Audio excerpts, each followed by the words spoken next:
શ્રી ગણેશાય નમઃ. સ્વાગત છે મિત્રો તમારું આપણી ગુજરાતી ચેનલમાં. આ વિડીયોમાં આપણે વર્ષની સૌથી મોટી એકાદશી નિર્જળા એકાદશીની વાત કરીશું, જેને ભીમ અગિયારસ તરીકે પણ આપણે ઓળખીએ છીએ. તો આ વિડીયોમાં આપણે તેની તારીખ, પૂજાવિધિ, શુભ મુહૂર્તની વાત કરીએ તો મિત્રો, નિર્જળા એકાદશીની શરૂઆત એ 24 જૂન 2026ના રોજ રાત્રે 8:09 થાય છે અને તિથિની સમાપ્તિ એ 25 જૂન 2026ના રાત્રે 9:14 થાય છે.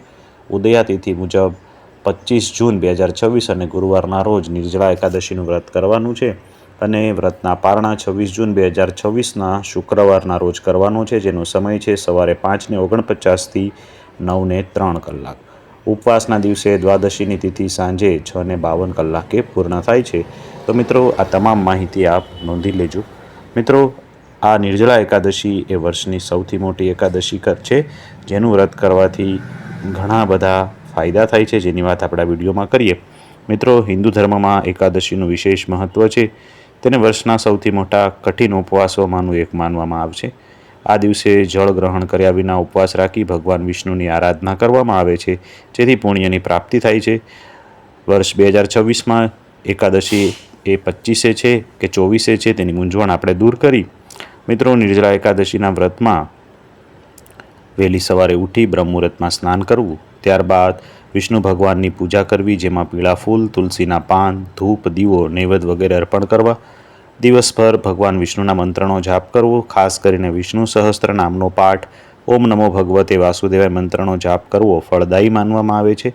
ભક્તો આ દિવસે પોતાની ક્ષમતા મુજબ અન્ન અને જળનો સંપૂર્ણ ત્યાગ કરી ઉપવાસ કરે છે અને બીજે દિવસે યોગ્ય વિધિ સાથે પારણા કરે છે. નિર્જળા એકાદશી સાથે મહાભારત કાળની એક રસપ્રદ કથા જોડાયેલી છે.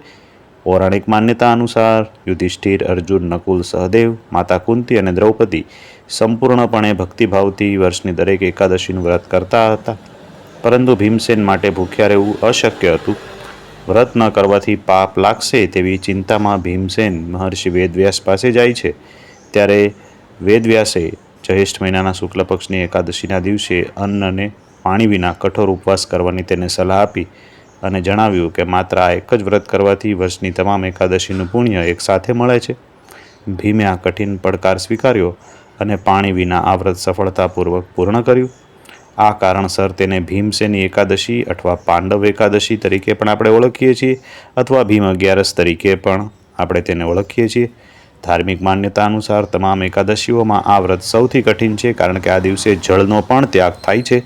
માન્યતા મુજબ આ દિવસે કરેલું દાન, જપ અને તપ એ ભગવાન વિષ્ણુને પ્રસન્ન કરે છે, જેથી ભક્તોને સુખ, સમૃદ્ધિ અને સૌભાગ્યની પ્રાપ્તિ થાય છે. શાસ્ત્રોક્ત માન્યતા અનુસાર જે શ્રદ્ધાળુઓ વર્ષની તમામ 24 એકાદશીના વ્રત કરી શકતા નથી, તે જો માત્ર આ એક જ વ્રત કરે છે અને પૂરી શ્રદ્ધાથી આ વ્રત રાખે, તો તેને આખા વર્ષની તમામ એકાદશીનું વ્રતનું ફળ પ્રાપ્ત થાય છે. મિત્રો, એકાદશીના પહેલા દશમના દિવસે ચોક્કસ આ કાર્યો કરવા જોઈએ. દશમના દિવસે સાત્વિક ભોજન અને અન્ન જળનો ત્યાગ કરવો. જો તમે નિર્જળા એકાદશીનું વ્રત કરવા માગો છો, તો દશમની તિથિએ આખો દિવસ ડુંગળી, લસણ વગરનું શુદ્ધ સાત્વિક ભોજન ગ્રહણ કરી ત્યારબાદ સાંજે સૂર્યાસ્ત આસપાસ હલકો ભોજન લઈ મોં સાફ કરી અન્ન જળનો ત્યાગ કરવો. શક્ય હોય તો જળનો પણ ત્યાગ કરી દેવો, કારણ કે નિર્જળા એકાદશીના આખા દિવસ દરમિયાન તેના આગલા દિવસે બારસના સૂર્યોદય સુધી અન્ન જળ એ વર્જિત રહેતા હોય છે. ધાર્મિક માન્યતા અનુસાર એકાદશીના પવિત્ર દિવસે વાળ ધોવાની પણ મનાય છે. તેથી શારીરિક શુદ્ધિ માટે વ્રત રાખનારી મહિલાઓ અને પુરુષોએ એક દિવસ પહેલાં દશમની તિથિએ વાળ ધોઈ પવિત્ર થવું જોઈએ. એકાદશીના દિવસે તુલસીના છોડને સ્પર્શ કરવો, તેના જળ અર્પણ કરવું કે પાન તોડવો નિષેધ માનવામાં આવે છે, પરંતુ ભગવાન વિષ્ણુની પૂજા તુલસીના પાન વગર અધૂરી ગણાય છે. તેથી દશમની તિથિએ સાંજ પડતા પહેલાં પૂજા માટે જરૂરી તુલસીના પાન તોડી પવિત્ર સ્થાને રાખી મૂકવા. એકાદશીના દિવસે તુલસીજીને અડક્યા વગર દૂરથી દીવો પ્રગટાવો અને પરિક્રમા કરવી. દશમના રાત્રે સૂતા પહેલાં ભગવાન વિષ્ણુનું ધ્યાન ધરી મનોમન નિર્જળા એકાદશીનું વ્રત રાખવાનો દ્રઢ સંકલ્પ લેવો. જળનો ત્યાગ કરવો અને ત્યારબાદ બારસની તિથિના સૂર્યોદય સુધી એક બૂંદ પણ પાણી ગ્રહણ ન કરી મહાવ્રત પૂરું થયેલું ગણવું જોઈએ. મિત્રો, નિર્જળા એકાદશી, જેને આપણે ભીમ અગિયારસ કહીએ છીએ, એ હિન્દુ ધર્મનું સૌથી કઠિન અને પુણ્યદાયી વ્રત માનવામાં આવે છે, જેમાં આખો દિવસ અન્ન જળનો ત્યાગ કરવાનો રહે છે.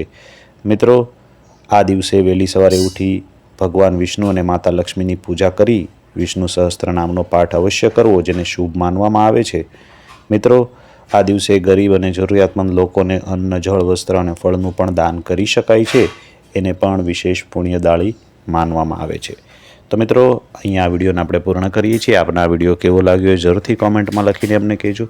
ફરી મળીશું કોઈ નવા આવા જ ધાર્મિક વિડીયો સાથે. ત્યાં સુધી અમને રજા આપશો. આપ સૌને અમારી ચેનલના જય શ્રી કૃષ્ણ. ઓમ નમો ભગવતે વાસુદેવાય.